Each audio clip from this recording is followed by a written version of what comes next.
Hello મિત્રો, progress કિચનમાં આપનું સ્વાગત છે। તો આજે આપણે સુરતની ફેમસ એવી વેફર ચટણી બનાવીશું। વેફર ચટણીમાં જે ચટણી સર્વ કરવામાં આવે છે તો પહેલા આપણે એ ચટણી બનાવીશું। અહીં મેં 150 ગ્રામ ધાણા લીધા છે। આ ધાણા થોડાક આ રીતે કુણી કુણી દાંડલી હોય તે રેવા દેવાની, તેનાથી ચટણીનો ટેસ્ટ સારો આવે છે। તો આ 150 ગ્રામ ધાણા લીધા છે, તેની સાથે જ મેં 50 ગ્રામ ફ્રેશ ફુદીનો લીધો છે। ફુદીનાને પણ આપણે આ ખાલી એના પાંદડા જ લેવાના, એની દાંડલી અંદર ના આવે એવી રીતે આપણે એને બધા જ પાંદડાને વીણી લેવાના।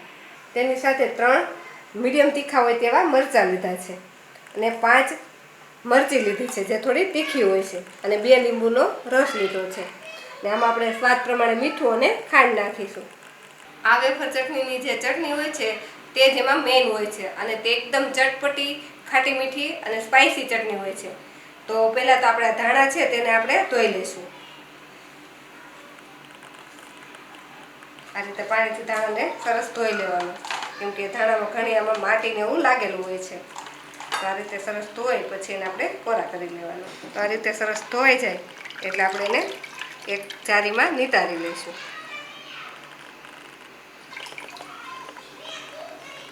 હવે ફુદીનાને પણ આપણે આ રીતે પાણીથી ધોઈ લઈશું। ફુદીનાને પણ ધોઈ અને આપણે ધાણાની સાથે લઈ લઈશું।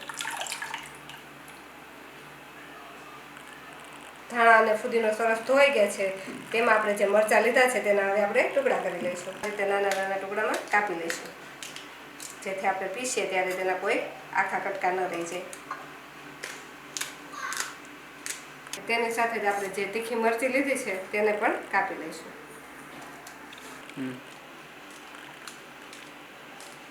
તો આપણે બધી જ વસ્તુઓ તૈયાર છે, તો આપણે હવે એક મિક્સરનું જાર લઈ લઈશું અને તેમાં બધી જ વસ્તુને આપણે એડ કરી દઈશું।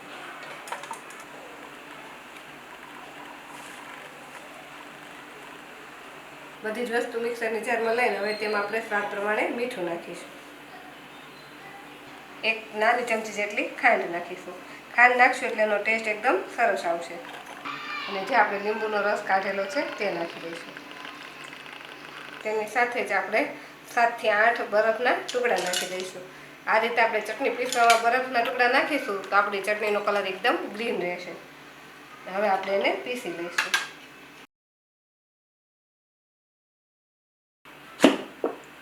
તો એકદમ સરસ એવી આપણી ચટણી પીસાઈને રેડી થઈ ગઈ છે। તો આપણે આ ચટણી એકદમ સરસ પીસાઈને રેડી થઈ ગઈ છે।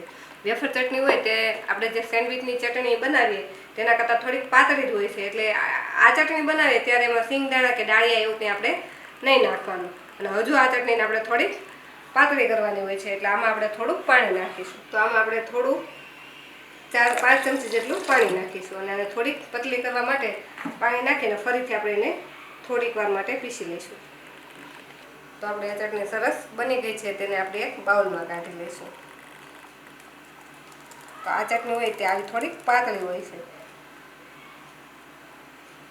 તો એકદમ સરસ એવી આપણી ચટણી રેડી થઈ ગઈ છે। તો હવે આ વેફર ચટણીની વેફર કઈ રીતે સર્વ કરવામાં આવે છે તે આપણે જોઈ લઈએ। તો સૌથી પહેલાં આપણે જે પ્લેટમાં વેફર સર્વ કર્યું હોય તેમાં આપણે વેફરને આ રીતે મૂકી દેવાની।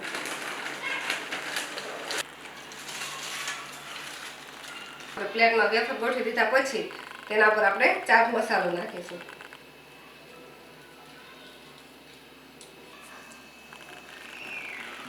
તેના પર લીલું લસણ નાખીશું। તેના પર આપણે થોડું લીંબુ નીચોવી દઈશું,